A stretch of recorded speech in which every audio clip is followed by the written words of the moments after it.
Bonsoir à tous et bienvenue au 19h de la télévision de Burkina. Voici les titres. Réhabilitation de pistes rurales dans le département de Péni, dans les Hauts-Bassins. Une série de réalisations pour faciliter la mobilité des populations et partant l'activité économique, car la zone dispose d'un fort potentiel agricole.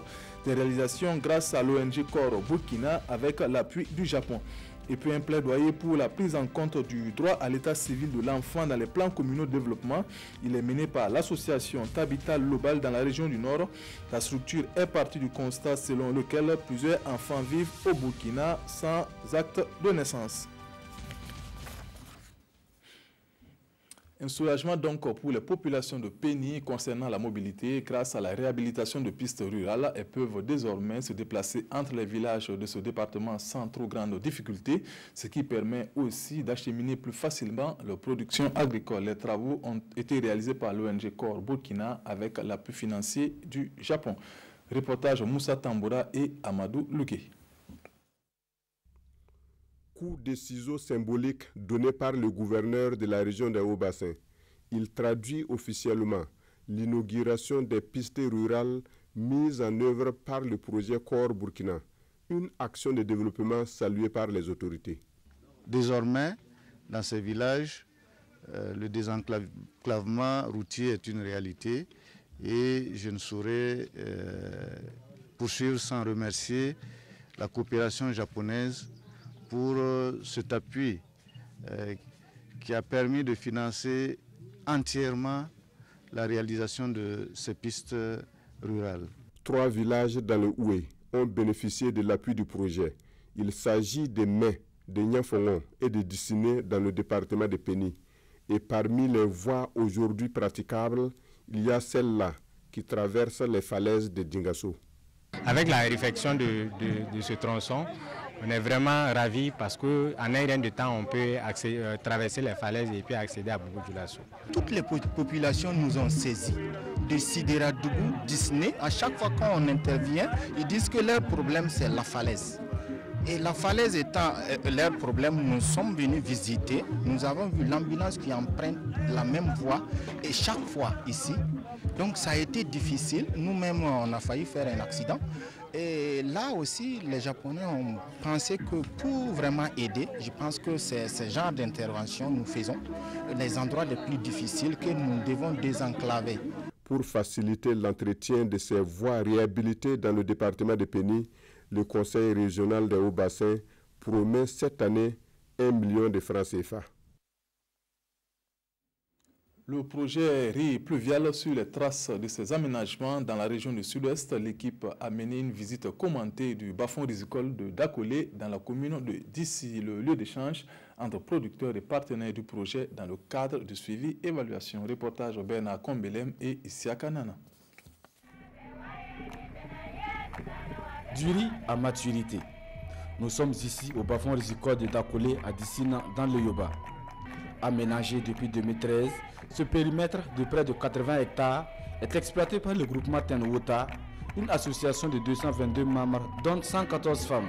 Rendement annuel attendu, plus de 320 tonnes. Le riz était de l'or à Dakolé, mais aujourd'hui, nous n'avons plus de problème par rapport au riz. L'exemple peut enseigner. Et comme nous sommes dans la quête de la sécurité alimentaire, qui est un objectif fort du gouvernement du Burkina Faso, il serait intéressant qu'au niveau des idées novatrices, que les régions, les localités où la réticence est forte dans la cession des bas-fonds, qu'ils viennent voir l'exemple résilient ici à Dakolé, et ça peut les inciter. Des résultats atteints grâce à l'engagement des populations, l'appui des services techniques de l'agriculture et surtout l'accompagnement du PRP, le projet riz pluvial.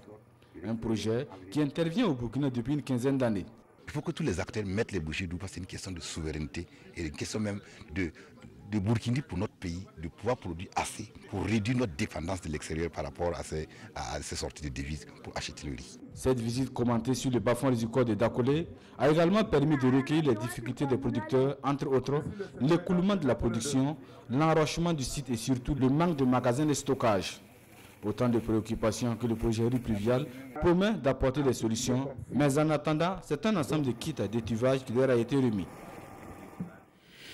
Du soutien pour les ménages en situation difficile de la commune de Safané dans le Mouhoun. Elles ont bénéficié de près de 20 tonnes de maïs dans le cadre du programme national de réponse aux besoins des personnes vulnérables ciblées, un programme du secrétariat permanent du Conseil national pour la protection sociale, Lassina Ouattara et Christophe Traoré. Ce sont 209 ménages, soit 1400 personnes vulnérables de la commune de Safané qui reçoivent ces vivres, composés essentiellement de maïs. Ces vivres vont réduire un tant soit peu la vulnérabilité de ces populations. Ainsi, le programme national de réponse aux besoins des personnes vulnérables 2018 est lancé. Nous remettons les vivres de sorte à renforcer la sécurité alimentaire des ménages, de sorte qu'elles puissent, en tout cas, avec les autres composantes du programme national de réponse, c'est-à-dire l'éducation, la santé, la nutrition, l'autonomisation économique, sortir de leur situation de vulnérabilité pour pouvoir insérer vraiment le circuit économique, de sorte à apporter leur contribution pour le développement de notre pays. L'appel que j'ai à lancer entre ces bénéficiaires, c'est d'en faire bon usage, comme je l'ai dit. Il ne faudrait pas que les vivres qu'on leur a donnés se retrouvent sur la place des marchés. Ce sera un peu contradictoire, en tout cas à la volonté du gouvernement, qui souhaite que vraiment, ils utilisent ça pour des besoins alimentaires. C'est avec joie que le premier responsable de la commune reçoit ses vivres. Donc vous savez que nous sommes à une période cruciale de l'année. Les récoltes ne sont pas encore arrivées. Tout soutien en ces moments-ci, en tout cas, apporte un baume au cœur des populations. Je suis très content aujourd'hui. Nous rendons grâce à Dieu et nous saluons le maire. La seule chose que nous ne souhaitons pas, c'est la pauvreté. En plus de dons de vivres, le programme prendra en charge l'établissement des pièces d'état civil pour les enfants de ces ménages qui n'en disposent pas et des cartes nationales d'identité burkinabè pour les chefs de ménage qui n'en ont pas. Plusieurs enfants vivent malheureusement au Burkina sans acte de naissance. Pour changer la donne, l'association Tabital Lobal mène le plaidoyer à Waïguia pour la prise en compte du droit à l'état civil de l'enfant dans les plans communaux de développement. Et pour joindre l'acte à la parole, elle a remis du matériel à plusieurs communes. Reportage Zenabo Selanga et Alidou Savadogo.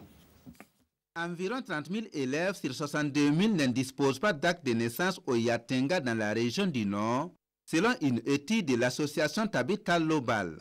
Près de 20% des parents de ces enfants disent ignorer l'enregistrement des naissances et plus de 26% des parents disent n'avoir pas eu le temps pour le retrait de cet acte d'état civil de leurs enfants, selon les enquêtes de l'association. C'est donc pour une prise en compte de la problématique du droit à l'état civil de l'enfant dans les plans communaux de développement PCD que l'association Tabital Lobal tient ce présent plaidoyer. Nous souhaitons amener les maires à ouvrir des centres secondaires pour permettre aux citoyens de pouvoir procéder leur acte de naissance partout où ils sont. Il y a une forme facile avec les CSPS d'être en collaboration avec les mairies pour que l'état civil soit et le centre secondaire soit fonctionnel. Pour faciliter l'accès aux services d'état civil, l'association a remis du matériel de travail composé entre autres d'ordinateurs, d'armoires et de registres d'état civil aux maires et préfets de sa zone d'intervention. Nous, maires, nous nous engageons à faire bon usage du matériel que nous avons reçu, mais aussi à créer des initiatives. La conservation des documents d'état civil est une véritable préoccupation actuellement pour les différentes administrations. Donc ce matériel vient à point nommé, parce qu'on était réellement dans les besoins. Ces plaidoyers rentrent dans le cadre de la mise en œuvre du projet de la promotion intégrale de l'état civil aux enfants pièces dans la province du Yatenga.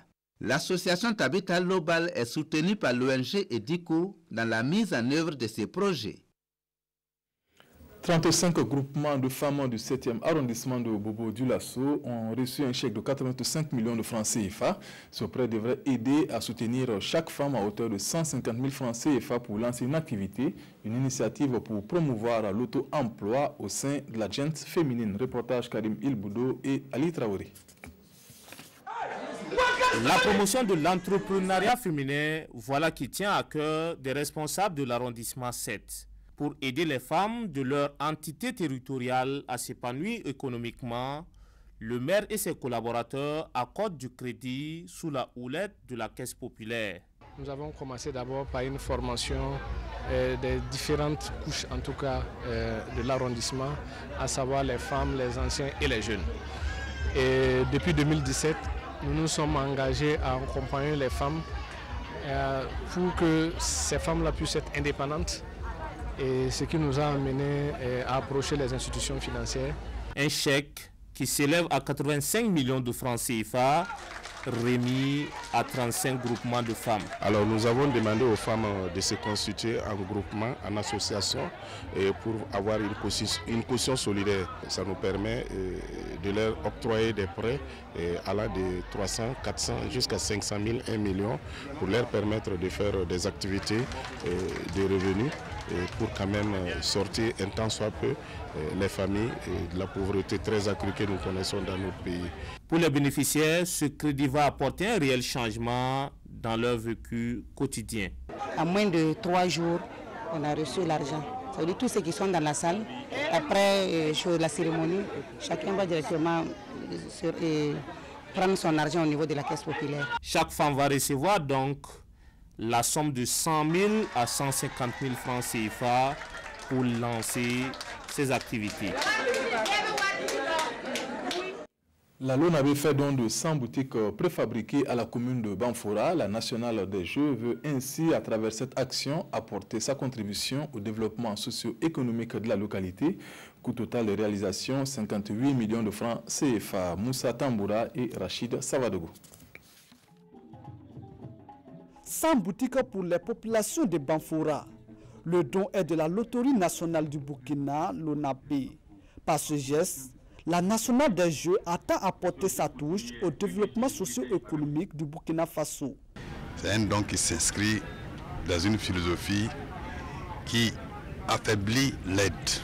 Parce qu'avec ces dons, il y a une génération de revenus de façon permanente. Et nous sommes tout heureux que ça ne sorte pas de notre bouche, que ça sorte de la bouche du premier bénéficiaire qu'était le maire. Les boutiques sont mises à la disposition de la commune. La répartition et la gestion reviennent alors au maire et à son équipe. Ces kiosques ont été confectionnés par des artisans au niveau local. Donc d'abord ces artisans ont eu des revenus. Ensuite, ces infrastructures marchandes, ces kiosques, mises à la disposition donc de la commune, vont permettre à la commune de percevoir des loyers. Et dans l'année, c'est 6 millions qui sont attendus. Il y aura donc un cahier de charges qui va déterminer les conditions d'octroi de ces kiosques. C'est une entreprise citoyenne et qui soutient les PME, PMI et qui contribue à sa manière au développement socio-économique de notre pays. Du tout cœur, merci, au nom de la population de la région des Cascades. Ces boutiques ont coûté 58 millions de francs CFA et viennent allonger la liste des réalisations de la LONABE dans cette partie du Burkina. Célébration de la journée de l'excellence en milieu scolaire le week-end écoulé à Gourcy. L'association Une vie meilleure, à travers cette première édition, a récompensé les meilleurs élèves et enseignants de la province du Zondoma au titre de l'année scolaire 2017-2018. Reportage Irénée Kaboré et Francis Tien.